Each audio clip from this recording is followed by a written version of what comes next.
Mexico is bordered to the north by the United States, to the south and west by the Pacific Ocean, to the southeast by Guatemala, Belize, and the Caribbean Sea, and to the east by the Gulf of Mexico.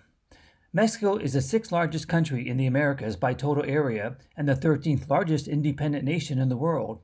It is the 11th most populous country in the world and the second most populous country in Latin America. It is the most populous Spanish-speaking country in the world. Mexico is considered part of North America, along with Canada and the United States. Mexico has 31 states and a federal district that is also its capital and most populous city, Mexico City, DF, which means Distrito Federal, the federal district. The current president is Andrés Manuel López Obrador. He is the 58th president of Mexico. Mexican presidents are limited to a single 6-year term. Mexico's currency is the Mexican peso. Mexico's flag is green, white, and red, with a symbol of an eagle on a cactus devouring a serpent. On our first day of the trip, we'll be flying into the Ciudad de Mexico, Mexico City.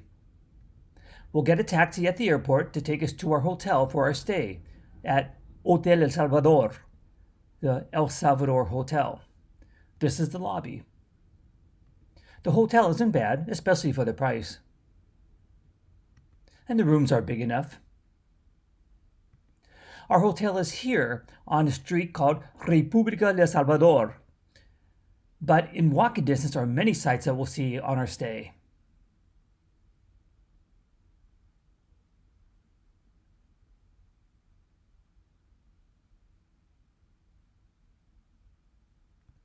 Our first full day, day 2, starts at the pyramids of Teotihuacan. We will take the subway, making a few transfers, arriving here at the northern bus terminal, where we will get tickets for a bus that will take us on a 1-hour trip to the archaeological zone of Teotihuacan. The name means the place where man becomes God. We arrive here on the bus, get out, and begin our day here, which includes the Temple of Quetzalcoatl, the Pyramid of the Sun, the Museum of the site, lunch in a cave, then back to the site to see the remainder, including the Pyramid of the Moon and the Palace of Jaguars. About 2,000 years ago, when most European capitals were just overgrown villages, this may have been the biggest city in the world. At its zenith, around 500 AD, there were 125,000 inhabitants. As mentioned, the first stop is here, the Temple of Quetzalcoatl. The Temple of Quetzalcoatl was discovered in 1922. It is a pyramid twice built over. Sculptured figures are believed to be Quetzalcoatl, the feathered serpent god, and either the rain god Tlaloc or a god of corn or even a crocodile god. It was originally covered with stucco and painted. Other serpents are carved low on the walls. With this close-up of the feathered serpent, you can see some of the faded color. This is a figure that is either the rain god, Tlaloc, or a god of corn or crocodile god. As you can see, we get a close-up look at this temple. You could almost touch it. Our next stop is here, La Pirámide del Sol, the Pyramid of the Sun. We then walk along what Spaniards called La Calzada de los Muertos, the Street of the Dead, until we get to this, the third largest pyramid in the world, the Pyramid of the Sun. The Great Pyramid of Cholula in Puebla, Mexico, is the largest in the world. The Pyramid of Cheops near Cairo, Egypt, is the second largest. And again, this is the third largest in the world. The picture at the top shows the Pyramid of the Sun. There are many people on top of it, but it's hard to see until we magnify.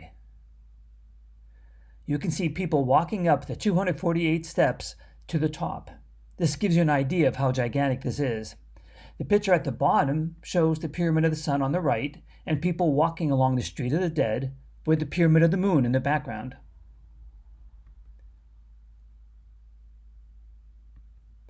Here you get an idea of how big this is, looking at people climbing the stairs. One can't help to get a picture in front of this gigantic pyramid.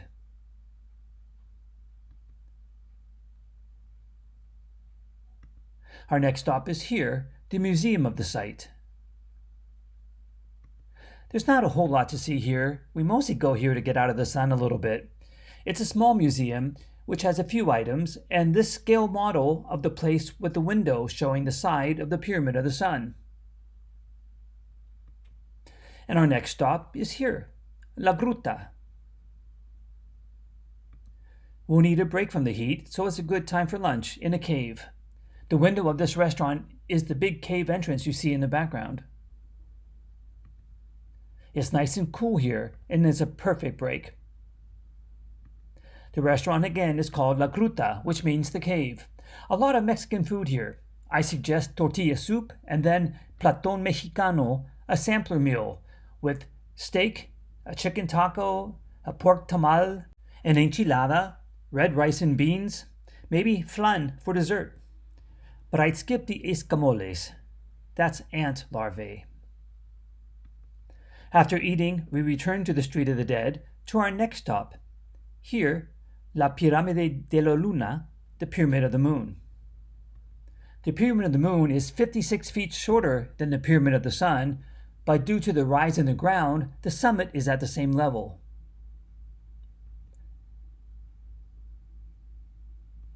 It is one of the oldest structures of Teotihuacan. On the way to the Pyramid of the Moon, we will see this ancient mural of a puma. There is a great perspective of the Street of the Dead from the top of the Pyramid of the Moon, and the Plaza de la Luna, the Moon Square, just in front of the pyramid, is an arrangement of 12 temple platforms. From the Pyramid of the Moon, you can see the Pyramid of the Sun on the left. From the Pyramid of the Moon, our last stop is here, the Palace of Jaguars and the Palace of the Quetzal Butterfly. The Palace of the Quetzal Butterfly is one of the most complete buildings in Teotihuacan. It shows symbols of the mythical bird butterfly. They appear painted on the walls or carved in the pillars. Eye sockets were inlaid with obsidian. This palace is presumed to be part of the high priest's residence. The Palace of Jaguars has a central patio. Through the portals, one can see early murals, including a jaguar blowing a conch shell.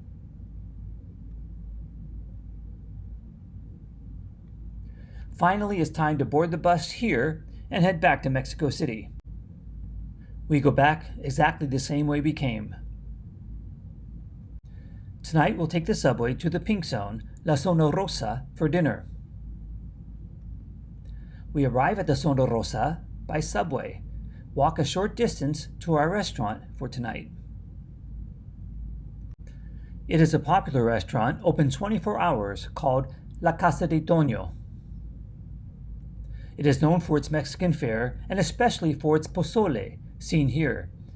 It is said to have the best pozole in Mexico City. After eating, perhaps we'll hit a few bars before heading back to our hotel, once again using the subway. And so ends our first full day of the Mexico trip.